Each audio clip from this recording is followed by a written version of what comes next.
Est-ce que vous vous attendiez à ce succès qui a été le vôtre? Ah non, pas du tout. J'avais été effrayé. Oui. Ce mec, il s'appelle Louis de Funès, et que vous aimiez ou non le cinéma, vous avez forcément déjà vu sa tête. Ses mouvements cartoonesques, son visage hyper expressif, sa voix stridente et sa fougue qui donnent l'impression qu'il est toujours à deux doigts de la crise de nerfs. Louis de Funès, c'est l'incarnation du comique populaire à la française. À lui seul, il a attiré des centaines de millions de spectateurs dans les salles. La Grande Vadrouille, Le Cornio, Les Gendarmes, Rabbi Jacob, autant de classiques où il électrise chaque scène par une énergie surnaturelle. Mais derrière ces grimaces, ces hurlements, cette mécanique burlesque parfaitement huilé, il y avait un homme. Et cet homme n'était pas celui que l'on croit. Louis de Funès n'était pas le bout en train qu'il jouait à l'écran. En réalité, il était secret, anxieux, méfiant, obsédé par son travail et par l'idée que tout pouvait s'écrouler du jour au lendemain. Pendant plus de 20 ans, il enchaîna les petits rôles, les scènes coupées, les silhouettes anonymes. Personne ne pariait sur lui. Trop petit, trop nerveux, trop bizarre. Il n'était pas bankable, comme on disait. Et pourtant, à force de persévérance et d'une intelligence comique hors du commun, il a fini par forcer les portes du succès, à plus de 50 ans. Mais ce succès, il ne l'a jamais vraiment savouré.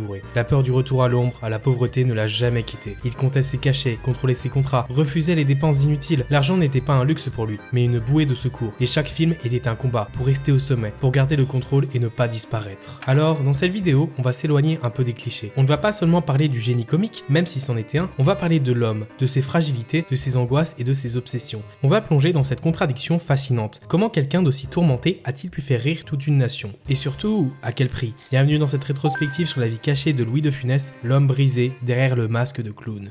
Louis de Funès naît en 1914 à Courbevoie d'une famille espagnole récemment émigrée. Son père est un avocat andalou qui décide de tout quitter pour devenir diamantaire à Paris. Mais le rêve vire rapidement au fiasco. Son père disparaît du jour au lendemain, fuyant la France et abandonnant sa famille. De Funès ne le reverra plus jamais. Mais sa mère, femme de caractère, élève seule ses enfants. Elle pousse De Funès à suivre une éducation classique, mais il s'ennuie. Il est renvoyé de plusieurs écoles, il se passionne pour le dessin, le piano, le cinéma, mais rien de tout ça n'est considéré comme sérieux. On est dans le Paris populaire de l'entre-deux-guerres. Tout ça, ce sont des divertissements du dimanche, pas des métiers. Alors De Funès végète. Il rate le conservatoire des beaux-arts, il traîne dans les salles obscures, il devient apprenti fourreur, puis comptable, puis décorateur, puis photographe. Il ne tient nulle part. En fait, il n'y a qu'un seul endroit où il s'épanouit vraiment, derrière un piano. Il joue dans les bars, les cabarets, les restaurants, il accompagne des chanteuses de 3e zone, parfois on ne l'écoute même pas. Mais lui, il s'amuse. Il commence même à faire des grimaces en jouant. Certains clients rigolent. Ce sera sa première scène. Ce n'est qu'en 1945, à plus de 30 ans, que Louis de Funès décide enfin de tenter sa chance au théâtre. Il entre au cours Simon, dans la même promo que Daniel Guélin et Michel Galabru. Le théâtre devient son vrai terrain d'entraînement. Il joue dans des petits cafés-théâtres et des pièces obscures. Mais à force de persévérance, il décroche un rôle dans Oscar, une pièce de boulevard dans laquelle il interprète un valet hystérique. C'est la première fois que le public le remarque vraiment. Les gens rient à ses gestes et à sa façon de bouger. Il comprend à ce moment qu'il a un truc à part. Ce rôle, il le jouera des centaines de fois. Il connaît chaque réplique par cœur et surtout, il découvre le pouvoir de la mécanique comique. Rythme, répétition, crescendo. Il apprend à faire rire chaque soir, à la même seconde, à la même précision. Ce genre d'expérience va le marquer profondément et va façonner son jeu au cinéma. Il saura plus tard comment provoquer le rire exactement quand il le faut, sans jamais laisser place au hasard. Commence alors une très longue période de petits rôles. Pendant près de 20 ans, il joue dans des pièces de théâtre, fait de la radio, tourne dans des dizaines de films où son nom n'apparaît jamais au générique. Il est celui qui passe en arrière-plan, qui crie une réplique, qui fait une grimace, puis disparaît. Il enchaîne les petits rôles de policier, de serveur, de voisin grognon. Personne ne le remarque vraiment. On le trouve drôle, mais pas assez important pour lui confier un vrai rôle.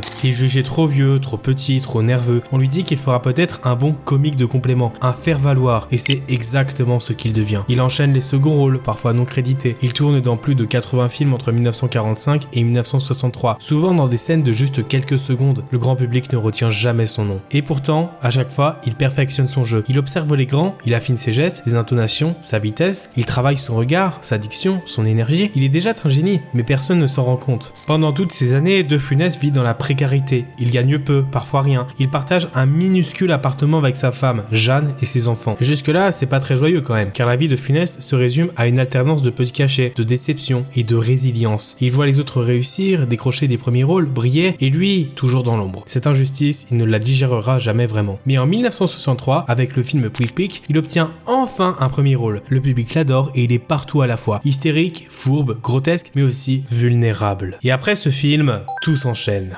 À partir de Pouic Pouic, Louis de Funès entre dans une nouvelle ère de sa carrière. Le public découvre un acteur capable de porter tout un film sur ses épaules. Un homme à la gestuelle délirante, à la voix stridente et au jeu unique. Et les années suivantes, c'est l'explosion. Le Gendarme de Saint-Tropez et Fantomas en 64, Le Cornio en 65, La Grande Vadrouille en 66, 4 films qui, à eux seuls, redessinent le paysage du cinéma français. À travers eux, De Funès impose son personnage de petit chef tyrannique, hypocrite, bouillonnant d'émotions contradictoires, qui deviennent chacune des figures immédiatement reconnaissables. Mais La Grande Vadrouille est un cas du niveau supérieur. Avec plus de 17 millions d'entrées en France, ce film reste, jusqu'à la sortie de Titanic en 97, le plus grand succès de l'histoire du cinéma en France. Louis de Funès, associé à Bourvil dans une alchimie parfaite, y brille par son énergie, ses mimiques et ses ruptures de ton permanentes. Et ce jeu si particulier, justement, mérite une parenthèse. Louis de Funès l'a reconnu à plusieurs reprises. Il s'inspirait de dessins animés états-uniens, en particulier ceux de Tex Avery et de la Warner Bros. Il adorait Bugs Bunny, Daffy Duck ou encore le Coyote. Pas pour les blagues, mais pour le tempo, l'expressivité,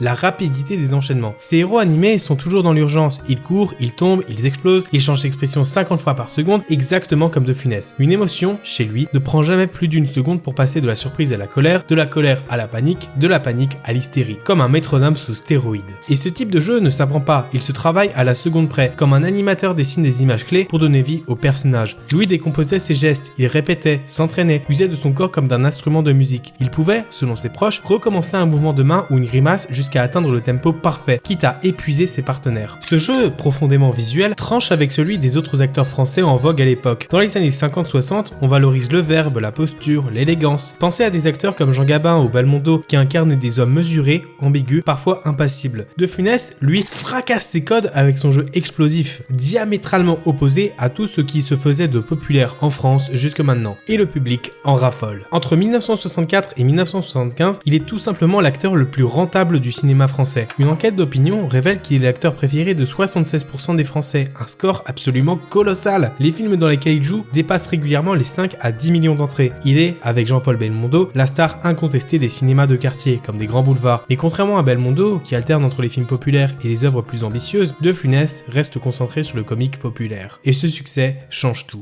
Dès que les recettes explosent, Louis de Funès devient un redoutable négociateur. Il n'est plus question de jouer pour une poignée de francs. Il exige un contrôle total sur ses conditions de travail. Il comprend, très vite, que ce nom seul peut garantir un succès. Il ne veut plus être à la merci des producteurs comme il l'a été pendant si longtemps. Prenons un exemple précis. La folie des grandeurs, réalisé par Gérard Houry. Le rôle avait été imaginé au départ pour le duo Bourvil-de Funès, mais Bourvil meurt brutalement avant le tournage. Alors, le réalisateur pense à remplacer Bourvil par Yves Montand. De Funès, d'abord réticent, finit par accepter, à certaines conditions. Il impose un cachet très élevé, mais aussi des clauses strictes dans son contrat. Il exige de valider le scénario final, il choisit ses horaires de tournage, il demande à visionner les rushs régulièrement et il fixe une clause de repos pour limiter son temps de plateau. Pourquoi cette rigidité? Parce qu'il sent déjà que son corps ne tiendra pas éternellement. À partir de la fin des années 60, il est épuisé. Alors, il verrouille tout. Il devient maniaque du détail, pas seulement dans son jeu, aussi dans sa carrière. Il ne lui reste plus beaucoup de temps pour briller au cinéma, alors il veut essorer jusqu'à la dernière goutte tous les projets qui lui sont confiés pour en tirer le potentiel maximum. Mais ce besoin maladif de sécurité et de contrôle cache aussi autre chose, une obsession pour l'argent. Comme nous l'avons vu dans la première partie, De Funès a passé la grande majorité de sa carrière dans l'ombre et la précarité, et la mémoire de cette période difficile ne l'a jamais quitté. Même au sommet de la gloire, il se méfie, il ne le dilapide pas, il surveille tout. Il s'intéresse de près à ses contrats, à ses droits d'auteur, à la répartition des bénéfices. Il place son argent intelligemment, achète une propriété à Clermont et cultive ses propres légumes pour vivre loin du tumulte parisien. On raconte qu'il vérifiait chaque dépense, gardait ses costumes de tournage et refusait de participer à des œuvres caritatives s'il n'était pas sûr de l'usage de l'argent, non par égoïsme mais par prudence. Cette obsession pour la sécurité financière le rendait parfois difficile. Il pouvait refuser un projet à la dernière minute s'il estimait que les conditions n'étaient pas réunies. Il pouvait se montrer intraitable avec les producteurs, voire paranoïaque. Il avait horreur qu'on profite de lui. Mais ce trait de personnalité difficile, ça le rend aussi admirable d'une certaine façon. Chez lui, pas de flex avec des Lamborghini en or, pas de soirée où on le retrouve écroulé par terre, le nez plein de poudre magique, et pas d'histoire sordide avec des enfants sur des îles lointaines. Il reste un homme modeste avec des envies strictes mais simples. Un acteur intraitable avec son travail, mais qui reste humain et proche de nous. Et dans un système cinématographique où les acteurs sont souvent exploités ou sous-payés, Louis de Funès impose des standards professionnels stricts. Il montre qu'un acteur comique, aussi populaire soit-il, peut avoir une exigence artistique et financière forte. Il veut être respecté et il se fait respecter. En résumé, l'homme que le public voit comme une boule d'énergie incontrôlable est en coulisses un stratège, un homme prudent et méthodique, réservé et humble, qui, en quelques années, est passé de l'ombre à la lumière et qui a tout fait pour ne jamais retomber dans l'obscurité. Ce qu'il a réussi, malheureusement, pour un temps bien trop bref. Au début des années 70, De Funès n'est plus le jeune homme dynamique qu'il était à ses débuts. Le poids des années, le stress intense et surtout son mode de vie survolté commencent à se faire sentir. Pourtant, c'est durant cette période que sa carrière atteint un sommet impressionnant, avec plusieurs films qui marquent durablement l'histoire du cinéma français. En 1970, il tourne dans L'aile ou la cuisse, un film culte où il incarne un critique gastronomique redouté et père tyrannique. Ce rôle cristallise son art du comique, tout en explorant la relation père-fils avec Coluche, son partenaire de jeu. Le film rencontre un énorme succès, démontrant que Louis de Funès est encore capable d'attirer le public et de surprendre. Il enchaîne en 73 avec Les Aventures de Rabbi Jacob, une comédie politique où il incarne un industriel rigide qui va vivre une incroyable aventure d'acceptation. Le film est un succès populaire et critique, devenu un classique du cinéma français. Ces films témoignent d'une créativité toujours aussi vive, mais derrière la caméra, De Funès commence à sentir son corps lâcher. Le stress des tournages, la pression d'être à la hauteur, le rythme effréné, sa carrière est littéralement en train de le bouffer. Si De Funès était soudé à sa femme Jeanne, cette complicité n'a pas toujours suffi à éviter les tensions. Son fils, Olivier De Funès, le décrira plus tard en interview comme étant très autoritaire, soulignant qu'il se mêlait de tout, y compris de ses études médicales. Il a également mentionné que Louis De Funès avait tenté de l'impliquer, sans son consentement, dans le film L'Homme Orchestre, en ajoutant une scène où il aurait joué de la batterie, bien qu'Olivier ait finalement choisi une carrière bien différente en devenant pilote de ligne pour Air France. Avec la célébrité, sa vie privée se fragilise. De Funès se méfie des autres, il s'isole, la solitude s'installe peu à peu. Même au sommet de la gloire, le poids du personnage public devient lourd à porter. Derrière les éclats de rire, c'est un homme souvent seul, parfois désespéré, qui passe le clair de son temps assis dans son jardin, seul avec ses plantes. Avec ses succès, Louis de Funès continue à tourner, mais les signes de fatigue sont de plus en plus visibles. En 1976, il tourne dans Le Gendarme et les extraterrestres, l'ultime volet de cette saga qui mêle toujours sa fameuse énergie à une fantaisie renouvelée, mais où son corps commence à montrer des signes d'usure. Sa santé décline rapidement, il subit un infarctus en 1975, ce qui ralentit sa carrière. Malgré tout, il s'accroche au métier. En 1982, alors qu'il préparait un nouveau projet, sa santé se dégrade brutalement. Un second infarctus l'oblige à se retirer du cinéma. Il meurt en 1983 à seulement 68 ans, laissant derrière lui une légende du rire, mais aussi des tas de projets abandonnés, des proches délaissés et une fortune qu'il a défendu bec et ongle sans jamais vraiment l'utiliser pour se faire plaisir. Je pense que comme moi, maintenant que vous en connaissez un peu plus sur la vie de cet acteur, vous allez vous mettre à repenser à certains de ses films et vous rendre compte qu'il y avait beaucoup de similarités frappantes entre les intrigues où il est le héros et sa vie. Et perso, c'est l'aspect de Funès qui me fascine le plus chez lui. Si on se contente de la première impression que dégagent ses films, on dirait juste des comédies feel good, un peu débiles, avec un fond de satire sociale souvent, admettons-le, assez superficiel. Mais quand on sait ce qu'il se passe dans la vie de Funès au moment de la sortie des films, ils prennent tout de suite une saveur beaucoup plus amère. Son adaptation de l'Avare de Molière par exemple, où il joue le rôle du père Gripsou qui ne donnerait pas un seul rond à ses enfants même si leur destin en dépendait. C'est un film qui est vraiment drôle déjà, mais quand on sait l'obsession que Funès avait dans la vraie vie pour l'argent, on remarque que c'est surtout l'histoire d'un père dont la peur de ne pas être en contrôle de ses finances le pousse à s'isoler de ses proches et à ne pas être là pour eux quand ils ont besoin de lui, laissant des quasi-inconnus les aider à sa place. Le dernier plan du film, le montrant d'ailleurs seul, loin dans le désert, en train de traîner son argent, est une image vraiment pitoyable et frappante. Et que dire de la soupe aux choux? Oui, le film est très drôle, hahaha, les bruits de dindon.